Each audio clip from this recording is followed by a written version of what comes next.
राधे राधे। मैं प्रजाशा लताजू, मेरे चैनल में आप सभी लोगों का हार्दिक स्वागत है। ब्रज के रसिक संतों की जीवनी में आज के हमारे जो रसिक संत हैं वो श्री बिहारीन देव जी हैं। श्री बिहारीन देव जी महाराज वृंदावन के रसिक स्वामी श्री हरिदास जी एवं विट्ठल विपुल देव जी महाराज के कृपा पात्र थे। इन्होंने रसोपासना तिलक एवं अन्य ग्रंथ में रसोपासना का वर्णन किया है। इन्होंने अपनी वाणी के माध्यम से स्वामी श्री हरिदास जी के केली रस उपासना का बहुत सुंदर प्रचार एवं प्रसार किया है। सुरध्वज ब्राह्मण वंशी राजा मित्रसेन बादशाह के प्रधान दीवान थे। वे महान धर्मात्मा तथा उदार थे। अतुल संपत्ति होने पर भी दंपति संतान के बिना अत्यंत दुखी थे। दान पुण्य देवतादि का यजन और यंत्र मंत्र आदि अनेक यत्न करने पर भी मन की आशा पल्लवित न होते देखकर उनके मन में अतीव उदासी छा गई। एक दिन राजा की खिन्नता देखकर उनके प्रिय मित्र और प्रवीण दीवान श्री चतुर्भुज दास जी गौड़ ने राजा को सांत्वना देते हुए कहा कि आपकी भांति मैं भी पुत्र हेतु अनेक साधन कराने के उपरांत अति दुखी और उदास हो गया था। एक दिन अचानक श्री वृंदावन चला गया। वहाँ संत शिरोमणि श्री स्वामी हरिदास जी महाराज के दर्शन कर हृदय को अतीव हर्ष हुआ और मन में विचार आया कि यदि ये संत सुख स्वरूप हैं तो कृपा कर मुझे पुत्र प्रदान करें। उन्होंने देखते ही मुझे निकट बुलाकर कहा, तू पुत्र के बिना उदास है। तेरी भक्ति ज्ञान और वैराग्य संपन्न 2 पुत्र होंगे।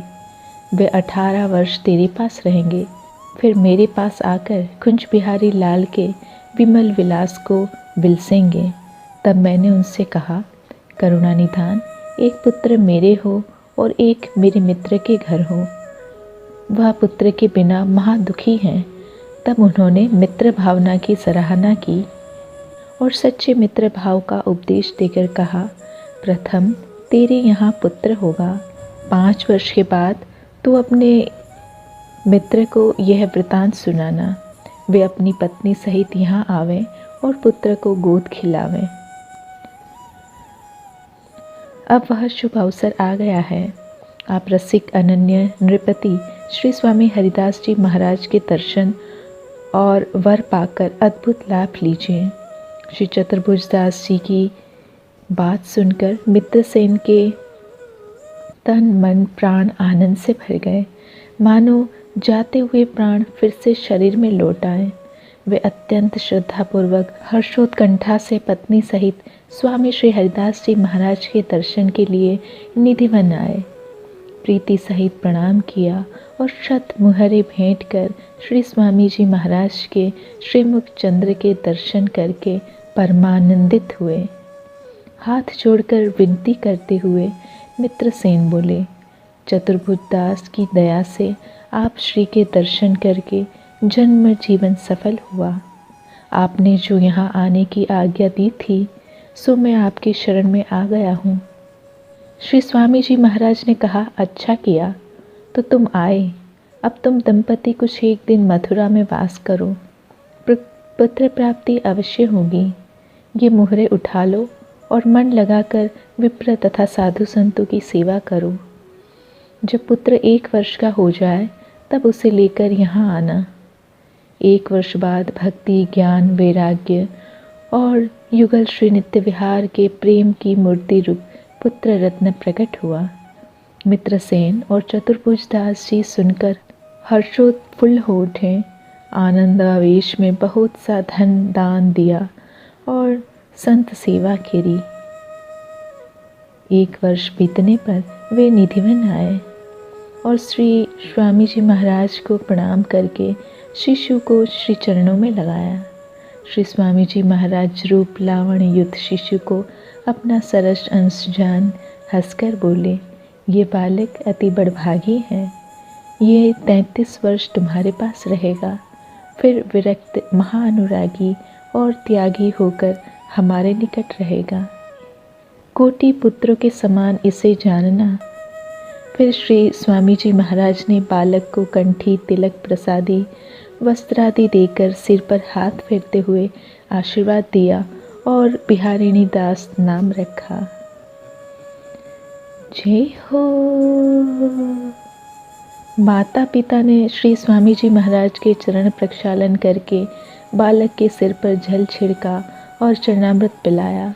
बालक ने निकलते हुए घुटुवनी चलकर श्री स्वामी जी महाराज का करवा पकड़ लिया। मित्रसेन ने निवारण किया तो श्री स्वामी जी महाराज मृदु मुस्कुराते हुए बोले, बिहारिणी दास जब बड़े हुए तब बराबर के सखा के संग खेल में श्री युगल लीला का या रसिक महीपति श्री स्वामी जी महाराज के चरित्र का अनुकरण करते थे। वे खेल खेल में बालकों को श्री स्वामी जी महाराज के स्वरूप का उपदेश देते थे। वे ध्यान सहित श्री हरिदास नाम जपते और सबसे ही ध्यान जप करवाते थे। सचिव श्री चतुर्भुजदास जी के पुत्र बिहारिणी दास से 6 वर्ष बड़े थे। इनका जन्म श्री स्वामी जी महाराज की कृपा से ही हुआ था और उन्होंने ही इनका नाम कृष्णदास सखा रखा था। वे नित्य विहार के प्रेम रंग में रात दिन छके रहते थे। वे बिहारिणी दास से अति स्नेह करते थे, मानो एक प्राण दो देह हो। दोनों परस्पर श्री युगल की और श्री स्वामी जी महाराज की रसमयी मधुर चर्चा में अहरनिश छके रहते थे। सकल सुख संपत्ति, अनुकूल वैभव, विलास प्राप्त होते हुए भी श्री बिहारिणी दास जी को सब लवण समान खारी, असार व दुखद लगते थे। उनके हृदय कमल पर तो श्री हरिदास चरण बसे हुए थे।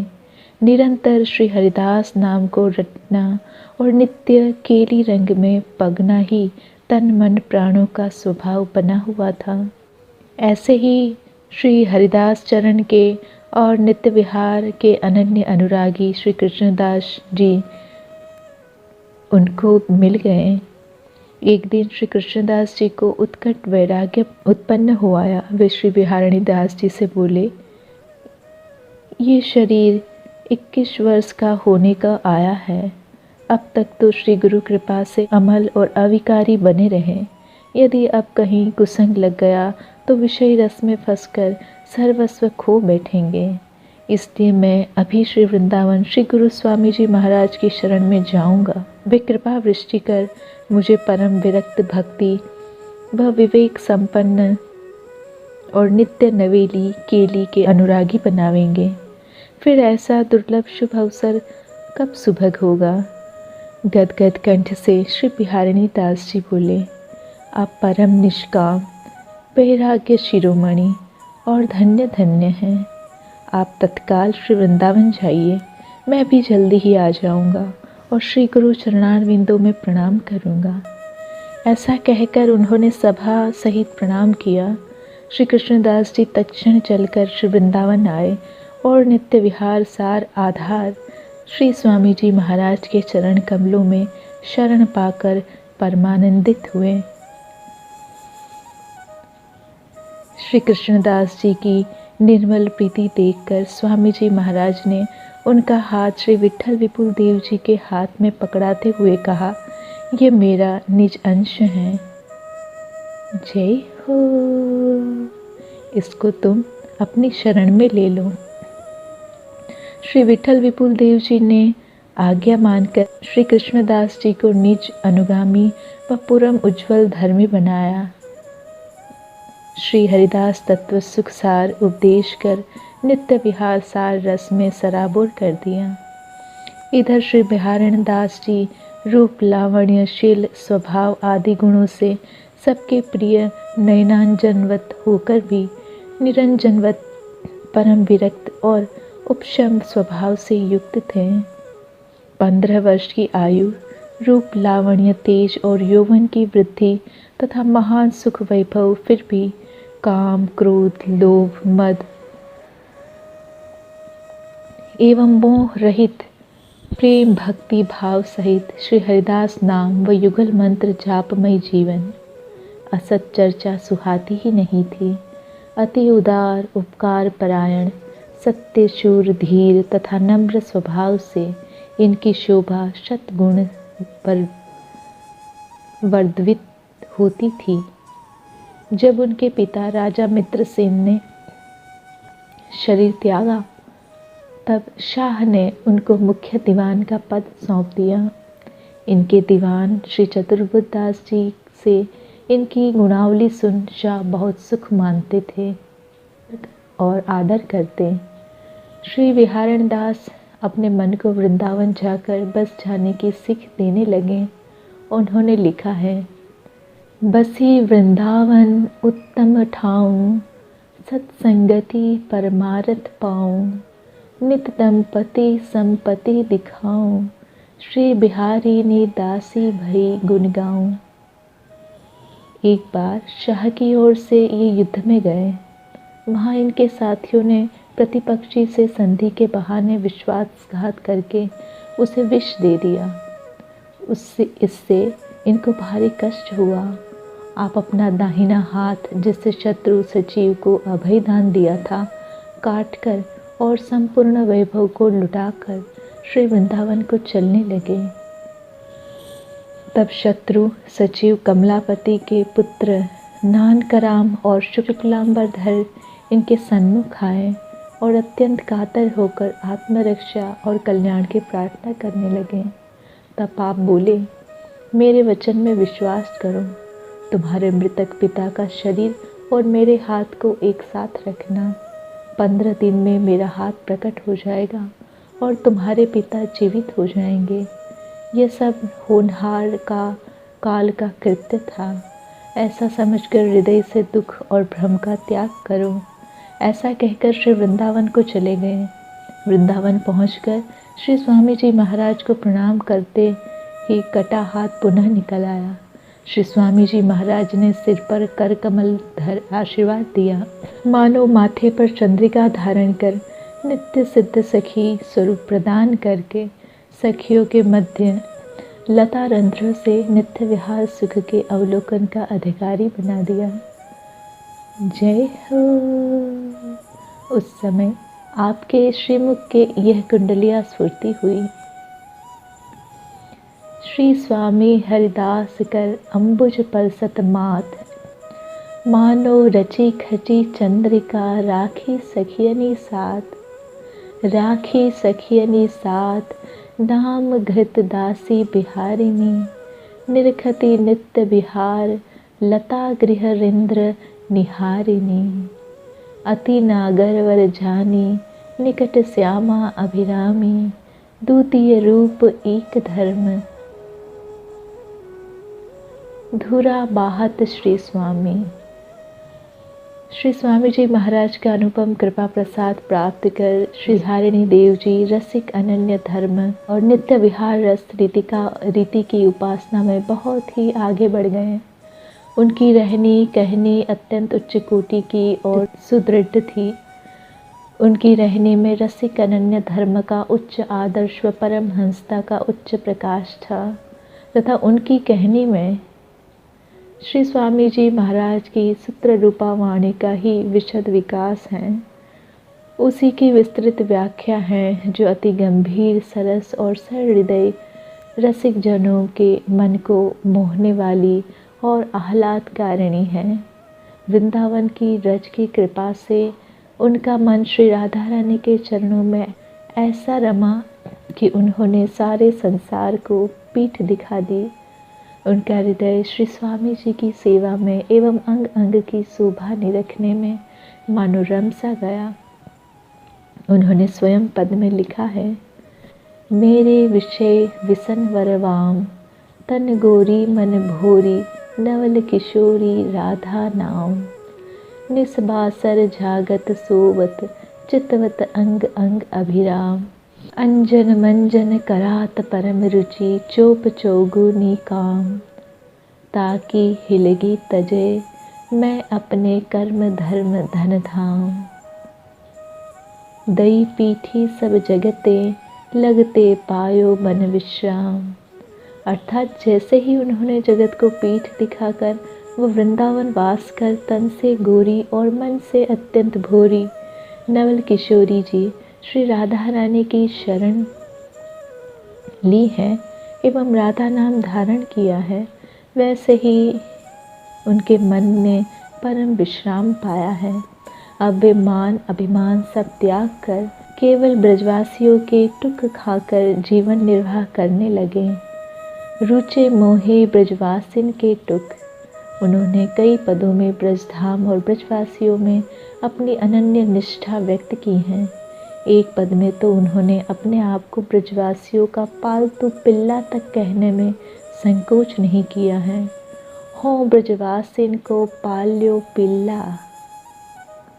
अब वे सदा नित्य विहार के चिंतन में डूबे रहते, श्यामा श्याम की लीला माधुरी के आस्वादन और उनके गुणगान में मस्त रहते। वह आहार विहार भोजन स्नान आदि सब भूले रहते। उनके जीवन से संबंधित एक बहुत प्रसिद्ध घटना है। एक बार वे यमुना में स्नान करने गए। उनके मुंह में दातुन था। वे 3 दिनों तक सड़क पर खड़े रहे, एक ही पद गाय करते और आनंद में समाहित रहे। बिहरत लाल बिहारिन दो श्री जमुना के तीरे तीरे। बिहरत लाल बिहारिन दो श्री जमुना के तीरे तीरे। बिहरत लाल बिहारिन दो श्री जमुना के तीरे तीरे। युगल सरकार राधा कृष्ण लीला प्रदर्शन कर रहे हैं और यमुना के किनारे विहरण कर रहे हैं। उन्होंने स्वयं लिखा है, कोई भांग के नशे में चूर रहता है, कोई अफीम के नशे में। बिहारिन दास जी श्यामा श्याम की रस माधुरी के नशे में मस्त रहते। को मदमाते भांग के, को अमल अफीम। श्री बिहारिन दास रस माधुरी मत मुदित तोफिम। कुछ दिन बाद स्वामी श्री हरिदास जी महाराज नित्य नुकुंज में प्रवेश कर गए। वह उनके 7 दिन बाद श्री विठल विपुल देव जी भी नित्य नुकुंज में प्रवेश कर गए। उनके पश्चात तब बिहारिन देव जी संप्रदाय के आचार्य हुए। इस समय उनके ऊपर जिम्मेदारी थी भक्ति और वैराग्यपूर्ण जीवन के चरण आदर्श की स्थापना के दायित्व को अंगीकार करके साधकों का पथ प्रदर्शन करना। श्री बिहारिन देव जी ने इस दायित्व को पूरी तरह निभाया। श्री गुरुदेव के निकुंज पधारने के बाद बांके बिहारी लाल जी की सेवा का भार बिहारिन देव के ऊपर था। एक दिन बिहारिन देव जी प्रातः जल्दी उठकर श्री यमुना जी में स्नान करने गए और उनका मन श्री बिहारी जी की किसी लीला के चिंतन में लग गया। उनकी समाधि लग गई और वे मानसी भाव राज्य में ही अपनी नित्य सेवा करने लगे। प्रातःकाल भक्त लोग और नित्य दर्शन को आने वाले ब्रजवासी मंगला आरती हेतु आए। बहुत देर तक पट नहीं खुले तो सेवकों से पूछा, क्या आज प्यारे को जगाया नहीं गया? अभी तक मंगला आरती क्यों नहीं हुई? सेवकों ने कहा कि पट तो तभी खुलेंगे जब श्री बिहारिन देव जी यमुना स्नान से लौटेंगे, क्योंकि ताले की चाबी इन्हीं के पास है और सेवा भी वही करते हैं। बिहारिनी देव जी की मानसी सेवा से समाधि खुली शाम 5 बजे और वे स्थान पर वापस आए। वैष्णवों और ब्रजवासियों ने पूछा, बाबा कहाँ रह गए थे?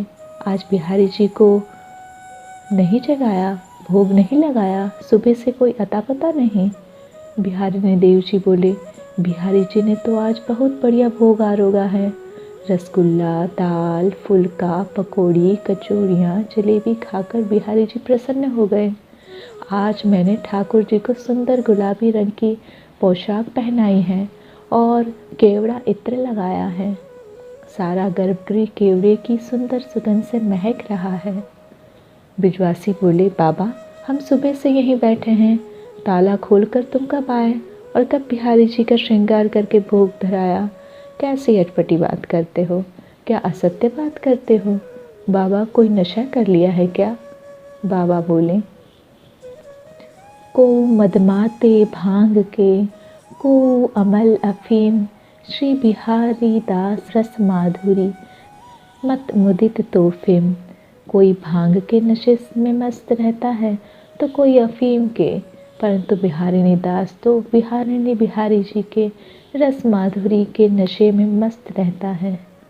बिहारिणी दास जी के आगे जाकर पट खोले तो सबने देखा कि बिहारी जी ने सुंदर गुलाबी पोशाक पहनी है। गर्भगृह से केवड़ी का इत्र महक रहा है और बगल में भोग सामग्री भी वहीं रखी हैं जो बाबा ने बताई थी। जय हो। सब समझ गए कि बिहारिणी दास जी सिद्ध रसिक संत हैं और इनको मानसी सेवा सिद्ध हो चुकी है। श्री बिहारिणी देव जी दीर्घकाल तक संप्रदाय के आचार्य रहे। उनकी वाणी के दो भाग हैं, एक सिद्धांत पक्ष व दूसरा रस पक्ष। रस पक्ष की वाणी तो उनके अनुभव का उच्छलन है। श्री ललिता जी के अंग संग सखी रूप में रहकर उन्होंने जैसे अनुभव किया वह उनके आपूर्ण हृदय से उमड़कर रस की वाणी के रूप में बाहर प्रकट हो गया, जिसका पान करके जिज्ञासु भावुक एवं रसिक वृंद अति उत्तम रसिक अनन्य परमहंस पदवी को प्राप्त कर लेते हैं। उन्होंने स्वयं कहा है, प्याय अधर सुधा महामधु मत मिली कौतुक किए को सुख अल्प सखी सुनी कहियो भरी उमग्यो हियो। इनके रस के पदों को समझना साधारण साधक की बुद्धि एवं दृष्टि से बहुत भिन्न है। वे उस सर्वोच्च रस में निमग्न थे जहाँ उपास्य और उपासक इतना घुल मिल जाते हैं कि उपास्य उपासक को अपने समतुल्य या अपने से बड़ा मानकर उसके अधीन रहने लगता है और उपासक उपास्य से कुछ भी लेने की इच्छा ना रखकर हमेशा उसे देते ही रहते हैं। निरंतर उपास्य के सुख का ध्यान होने के कारण उनके सुख के लिए उन्हें आशीर्वाद देना चाहते हैं। यही उन्होंने अपने पदों में भी लिखा है। देत आशीष बिहारिणी दासी करहु नवल नित रलियाँ। किशोरी जी के चरणों में प्रगाढ़ प्रेम होने के कारण वे बिहारी जी से सदा बेपरवाह रहते और उन्होंने एक पद में इसका वर्णन भी किया है। किए रहे ऐन बिहारी हूँ सो हम बेपरवाह बिहारिणी के। स्वामी श्री बिहारिणी देव जी ने 1670 के लगभग नित्य निकुंज में प्रवेश किया। उनकी समाधि निधिवन में है। उनकी शिष्य परंपरा में स्वामी श्री नागरीदास जी और श्री सरसदास जी प्रधान थे। कुंज बिहारी श्री हरिदास, कुंज बिहारी श्री हरिदास, कुंज बिहारी श्री हरिदास।